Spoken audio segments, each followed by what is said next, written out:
코로나19라고 하는 긴급 재난 상황에 맞춰서 직접 지원이 필요하다라고 하는 데는 여야 모두 입을 모으고 있는 것 같습니다. 하지만 구체적인 방안에 들어가면 결이 여러 갈래로 지금 나뉘고 있는데요. 용어부터가 전부 다 다릅니다. 재난 생활비, 재난 기본소득, 긴급 구호자금 여러 용어가 막 혼재가 되고 있고 지급하는 방식과 금액도 다 다르기 때문에 좀 혼란스러운데요. 잠시 전 2부에서 미래통합당의 방안 들어봤고요. 지금부터는 박원순 서울시장 연결해서 서울시의 구체적인 방안에 대해서 얘기 나눠보도록 하겠습니다. 시장님 나와 계시죠? 네네, 반갑습니다. 네, 안녕하세요. 일단 네. 서울시는 재난 긴급 생활비 이름을 예. 이렇게 붙였습니다. 예, 그렇습니다. 예, 생활비라고 하는 이름을 붙인 이유를 좀 여쭤볼게요. 지금 이제 국가는 국민이 가장 고통받는 지점, 네, 그곳에 존재된다. 네, 서울시의 재난 긴급 생활비 지원은 그래서 결단한 정책이고요. 네, 그동안 한 번도 겪어보지 못한 미중유의 사회적 재난을 함께 이겨낼 수 있도록 네, 실질적인 피해 계층의 힘을 보태는 그야말로 희망의 마중물이라고 생각하는데요. 네, 특히 지금 일용직 노동자, 프리랜서, 이런 문화예술인들, 네. 월급이 없는 분들 또는 이달에만 서울의 음식점이 1,600여 곳이 지금 불황을 이기지 못하고 폐업을 했거든요. 네. 그래서 이러한 직간접적인 피해를 입고도 그동안 정부 지원에 포함되지 못한 재난 사각지대를 아우르고 있습니다. 네. 그리고 긴급 복지 대책으로는 처음으로 중하위 계층을 모두 포괄해서 중위 소득 이하 100% 이하 가구에 최대 50만 원까지 지원하는 네. 이런 그야말로 가장 합리적이고 실질적이고 또 적시적인 조치입니다. 그러면 지금 예를 들어서 이재명 경기지사나 김경수 경남지사는 같은 민주당 소속인데 이분들은 지금 재난 기본소득이라는 개념을 쓰고 있지 않습니까? 이건 어떻게 평가를 하세요? 예, 사실은 국민 모두에게 이제 동일한 금액을 네. 주는 것이 이른바 재난 기본소득인데 네. 문제는 그렇게 줄 수 있으면 더없이 좋겠지만 지금 재원의 한계가 너무나 분명하지 않습니까? 예, 예. 그리고 코로나19로 인해서 직간접적인 타격을 입은 분들에게 우선적으로 지원하는 것이 네. 더 합리적이다. 왜냐하면 지금 사실 이제 모든 지금 지방 정부든 중앙 정부든 네. 세수도 지금 줄고 있고 네. 또 여름 가을 풍수 대비도 해야 되니까 그런 문제도 있고 또 하나는 이제 저희들이 이렇게 보면 재난이라는 게 네. 취약계층에게 가장 먼저 오고 또 가장 큰 타격을 입습니다. 네, 그러니까 말로 타격의 크기가 다른 것인데요. 예. 그래서 지금처럼 재원의 한계가 분명한 상황에서는 일단 직간접적인 타격을 입은 분들에게 우선적으로 지원하는 게 효율적이고 실질적이고 합리적이다. 네. 그래서 국민에게 동일한 금액을 지급하는 기본소득은 좀 국민적 논의에 공감되나 재정적 준비가 필요한 네. 그런 과제다 이렇게 봅니다. 그러면 좀 일단 지금 서울시가 내놓은 방안은 중위소득 100% 이하의 가구에 적게는 30만 원, 많게는 50만 원을 지급한다 이거잖아요. 그렇습니다. 이게 중위소득 100% 이하의 가구라고 하는 게 그냥 어렵게 이야기할 것 없이 그러니까 서울 소득 그걸 딱 해가지고 중간점을 딱 끊어서 그 이하 이렇게 이해하면 되는 거죠. 대체로 그런데요. 네. 그걸 이렇게 보면 서울시로 보면 약 117만 가구가 되고요. 네. 그다음에 그게 보통 한 1가구당 2.6명 정도의 가구 구성원이 있으니까 예. 한 300만 명에게 지급된다 이렇게 보시면 됩니다. 알겠습니다. 오늘 아마 당정청 회의가 열릴 예정인 걸로 제가 알고 있는데 지금 민주당에서 나온 이야기에 따르면 그러니까 지금 시장님은 중위소득 100% 이하 가구로 설정을 했지만 당에서 나온 이야기는 80% 그러니까 소득 80% 가처분 소득 기준으로 80% 이하의 모든 사람에게 그러니까 직접 지원하자라는 방안이 아마 모색이 되고 있는 것 같습니다. 이렇게 본다면 서울시의 방안은 지금 당이 모색하고 있는 방안보다 좀 낮은 방안 아닌가요? 물론 보기에 따라 다른데 아까도 제가 말씀드린 것처럼 네. 지금 이 코로나19 때문에 고통받는 사람들이 누구냐. 그리고 아까도 말씀드린 것처럼 가장 큰 타격을 입는 사람들에게는 좀 더 이렇게 두텁게 예. 지급하는 것이 맞다고 생각하는데요. 네.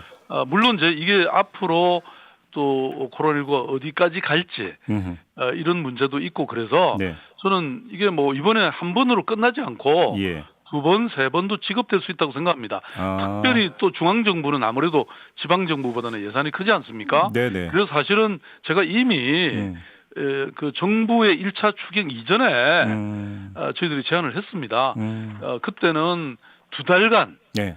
이렇게 30만 원 두 번씩 60만 원을 지원하면 좋겠다. 네. 그러면 중앙정부 차원에서도 약 그 800만 명에게 네네네. 4조 8천억 정도면 된다. 이렇게 이미 제안을 그때 했던 적이 있고요. 예. 그래서 뭐 중앙정부는 아무래도 예산이 좀 더 여유가 있으니까 그만큼은 더 지급할 수 있다. 저는 그렇게 봅니다. 근데 만약에 이제 그 오늘 뭐 현재 열리고 있다고 하는데요. 당정청 회에서 80% 이하로 만약에 기준점이 설정이 된다면 서울시도 거기에 맞춰서 갈 그 용의나 계획은 있는 건가요? 저희들은 지금 서울시 예산으로는 네. 또 그리고 여러 가지 아까 그런 측면 때문에 네. 중위소득 이하로만 했다고 말씀드리지 않았습니까? 네. 그래서 오히려 저는 그렇게 이걸 더 높이는 것도 필요하지만 네. 예산이 충분하다면 그렇지 않다고 보면 오히려 서울시처럼 중위소득 이하를 하면서 네.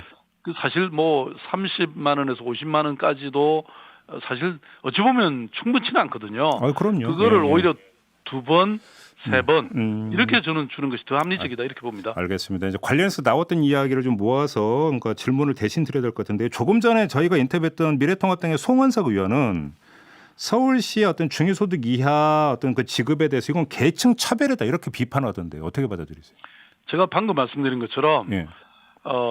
그 코로나19 때문에 지금 뭐 고통을 좀 더 심각하게 보는 분들이 있지 않습니까? 예, 예. 그러니까 보통 그 이제 외국에도 그렇고요. 우리도 마찬가지지만 이런 재난이 올 때는 가장 먼저 타격을 입고 네. 가장 깊이 타격을 입는 계층이 있습니다. 예. 그러니까 거기를 먼저 그리고 더 두텁게 보호하는 게 맞는 거 아닙니까? 이제 그런 관점에서 그거는 그냥 일괄적으로 똑같이 주는 것이 물론 뭐 재정만 충분하면 네. 얼마든지 좋은 일이지만 그걸 선택해야 된다면 당연히 제가 말씀드린 것처럼 하는 게 합리적이지 않습니까? 네. 그걸 어떻게 계층 차별적이라고 말할 수 있나요? 그러면 이재명 지사가 어제 발표했던 1인당 10만 원씩 이거는 결국은 재원의 문제로 귀착이 된다 이런 그 주장이신가요, 시장님? 아닙니다. 재원의 문제와 네.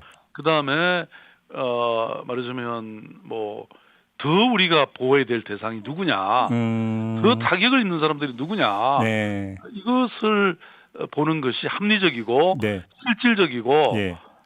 또 그것이 더 중요한 일이다 이렇게 보는 것이죠. 그러면 좀 약간 그러니까 좀 질문을 좀 확장을 할게요, 시장님. 그러니까 예, 이런 예. 긴급 재난 상황을 벗어난다고 가정을 할 경우에 이참에 지금 이야기가 물꼬가 터졌으니까 기본소득에 대해서 한번 그 사회적 공론에 붙여보자라는 이야기가 나올 수가 있는데 그러면 기본소득이라고 해서 보편적으로 국민이라면 누구에게나 보편적으로 지급해주는 그런 계획 아니겠습니까? 이거는 반대다 이런 입장이신가요, 정리라면?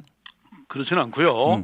저는 기본적으로 이제 한국 사회도 4차 산업혁명의 물결 위에 있지 않습니까? 예, 예. 그러면 이제 이게 전부 플랫폼형 경제로 네. 전환되고 그다음에 4차 산업혁명의 어떤 AI 혁명이라든지 이런 것 때문에 이제 일자리가 엄청 줄어들게 돼 있습니다. 고용 불안정이 더 심해지겠죠. 그렇죠. 예, 예. 그래서 앞으로 이런 그 정말 심각한 불평등에 대비해서 예. 이런 기본소득이 논의되고 있기 때문에 예. 저는 이것은 뭐 앞으로 충분히 우리가 논의해야 될 주제라고는 생각합니다. 그리고 이런 고민들이 왜 없지 않겠습니까? 예, 예. 그런데 지금 현재 이 코로나19의 재난에 대해서 네네. 뭐 모든 국민이 사실 너나 할 것 없이 다 고통받고 있으니까 저는 충분히 논의는 가능하다. 그런데 지금 이제 보십시오. 이게 재정이 그러니까 한계가 있는 거죠. 네. 그리고 거듭 말씀드리지만 이 정부를 책임지고 있는 뭐 서울을 책임지고 있는 제 입장에서 보면 네. 지금 가용한 자원이 얼마나 있는가를 고민할 수밖에 없지 않습니까? 네네. 그리고 지금 재난 이 기금을 지금 저희들이 일부 쓰는 거거든요. 예. 그런데 그걸 또 다 써버릴 수도 없지 않습니까? 왜냐하면 뭐 여름, 가을에 또 어떤 풍수해가 올지 알 수가 없는 상황에서는 이것도 유보해 놓지 않을 수가 없고 또 하나는 지금 지방세는 주로 재산세라든지 뭐 이런 것이거든요. 네. 취득세 이런 거. 예. 그런데 이게 지금 부동산이 지금 완전히 거래가 끊겼단 말입니다. 그렇죠. 그러면 저희들은 이제 하반기에 또 세수도 지금 큰 어려움이 있을 거라고 봅니다. 그래서 이런 것들을 고민한 그래서 제가 아까 실사구시적인 실용적이고 합리적이고 그리고 이런 것을 모두 고려한 예. 뭐 이런 선택이었다 이렇게 봐주시면 될 것 같습니다. 그럼 그 시장님의 말씀 좀 중간 정리를 하자면 긴급 재난 상황에 대해서는 그러니까 상대적으로 타격이 더 큰 취약계층에게 선별적으로 집중 지원해 주는 게 맞고 장기적으로는 보편적 기본소득에 대해서는 논의를 시작을 해야 한다. 이렇게 이제 정리를 하면 될까요, 그렇습니다. 시장님? 예. 그럼 이 점은 한 번 좀 여쭤볼게요. 조금 전에 그 미래통합당 방안은 40조 긴급 구호 자금을 푼다라는 거였잖아요. 근데 지급 대상이 그러니까 빈곤 어떤 가구는 아니고 소상공인 자영업자가 대상이더라고요. 이건 어떻게 보세요? 아니 지금 뭐 저희들 이 제안 안에도 그런 분들이 사실은 일부 들어가 있고요. 왜냐하면 이게 이제 아예 그냥 중하위 소득에 전체 다 드리는 것이기 때문에 네네네. 거기 뭐 자영업이나 또 중소상공인들도 다 들어가 있습니다. 사실은 그 소득의 관점에서만 저희들이 구분한 것이고요. 네네. 그다음에 오늘 제가 이제 좀 이따 발표할 텐데 저희들은 이제 중소상공인들에 대해서는 네. 별도의 신용을 공급하고 그렇게 하기로 지금 자세한 것은 좀 이따 제가 발표할 계획입니다. 그럼 그 이건 예고편으로만 지금 맛배기로만 말씀해 주시면 그렇습니다. 더 구체적으로는 말씀 못 해주시고. 예. 그 뭐 너무 잘 아시네요.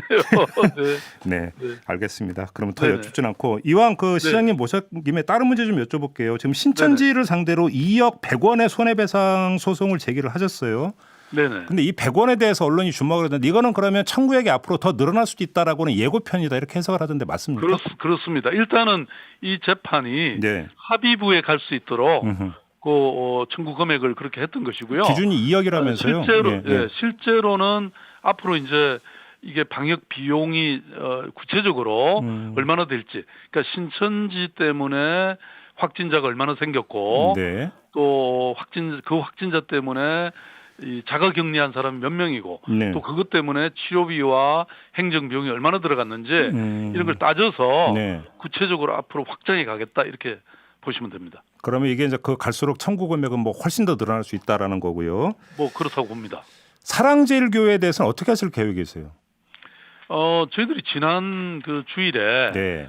사실은 이제 이게 아무래도 밀접 접촉이 이루어지면 집단 감염의 가능성이 많기 때문에 네. 뭐 PC방이나 여러 뭐 이 콜라텍이나 또 그 이 콜센터라든지 이런 쪽을 다 하지 않았습니까? 네. 근데 이제 교회도 저희들이 일제 점검을 해보니까 한 200여 군데의 교회에서 한 300여 건의 위반 사항이 있었습니다. 방역 수칙을 우리가 제시를 했는데요. 네네네. 그런데 다른 교회들은 전부 저희들 요청에 따라서 조치를 취해 주셨어요. 너무 네. 감사드리고요. 예. 그런데 이 사랑제일교회만 저희들이 그 방역 수칙을 그냥 완전히 무시하고 어허. 심지어는 이 점검하러 간 우리 공무원들을 폭언하고 네. 뭐 이러기도 했습니다. 그래서 이 부분에 대해서는 아무래도 용납하기 어렵다. 뭐 저는 우리가 신앙의 자유는 정말 존중해야 되지만 네. 그 시민의 안전과 생명을 위해서는 조치할 수밖에 없다. 그래서 이 집회 금지 행정 명령을 내렸고 네. 이걸 위반하면 이제 참가자에게 이 300만 원의 벌금과 그리고 이것 때문에 생겨나는 모든 비용을 구상을 하겠다 이렇게 밝혔습니다. 사랑제일교회 쪽에서는 탄압이라고 주장하던데요. 아까도 말씀드린 것처럼 네. 나머지 모든 교회가 다 저희들 요청에 응해 주셨고요. 네. 저는 신앙의 자유도 우리 지역 공동체의 안전과 생명을 네. 위해서는 안 된다. 저는 그렇게 생각합니다. 근데 만약에 이번 주 일요일에도 또 어떤 이게 그 집회를 강행을 하면 그때는 뭐 그러니까 추가 대응책이 나올 수 있는 겁니까? 지금 그 지역 주민들의 항의와 예. 중단 요청도 굉장히 많습니다. 민원이 굉장히 많은 거죠. 네. 네, 저는 뭐 그렇게까지 가겠냐 이런 생각은 드는데 만약에 간다면 아까 말씀드린 행정 명령을 저희들은 이행하도록 할 수밖에 없습니다. 근데 지금 사랑제일교회 측에는 이렇게 지금 그 수칙 이런 것들을 어기고 정면으로 지금 그 어기고 있는 데에는 종교적인 문제 말고 정치적인 문제가 깔려 있다고 보세요, 혹시? 뭐 그거는 저희들이 판단하기는 어려운데 예. 이건 뭐 우리 공동체 의식이고 네. 하나의 상식이라고 저는 생각합니다. 아까 말씀드린 것처럼 이건 뭐 국민들이 저는 용납하지 않을 일이라고 생각합니다. 알겠습니다. 마지막으로 지금 이제 집단 감염 문제가 이제 계속 그러니까 걱정거리 아니겠습니까? 어떻게 좀 고비는 넘겼다 이렇게 좀 평가를 하세요. 어떻게 보세요? 저는 언제나 이 재난에 있어서는요. 예. 저는 경시하거나 안이한 인식은 용납되지가 않습니다. 네네. 물론 뭐 숫자로 보면 지금 이제 확실히 이 수그러드는 추세이긴 하고요. 네. 그리고 서울시 같은 경우만 봐도 지금은 이제 대부분 확진자가 해외에서 입국하는 사람들입니다. 예. 그렇긴 하지만 이거 지금 저희들은 초기와 마찬가지로 엄중한 생각과 과도할 정도의 예. 그런 조치가 필요하다. 그래야 완전히 잡을 수 있다 이렇게 생각합니다. 알겠습니다. 네, 오늘 말씀 여기까지 드릴게요. 고맙습니다. 네, 감사합니다. 네, 지금까지 박원순 서울시장이었습니다. 이슈의 핵심을 꿰뚫는 예리한 시선, 믿고 듣는 진품 시사 김종배 시선 집중.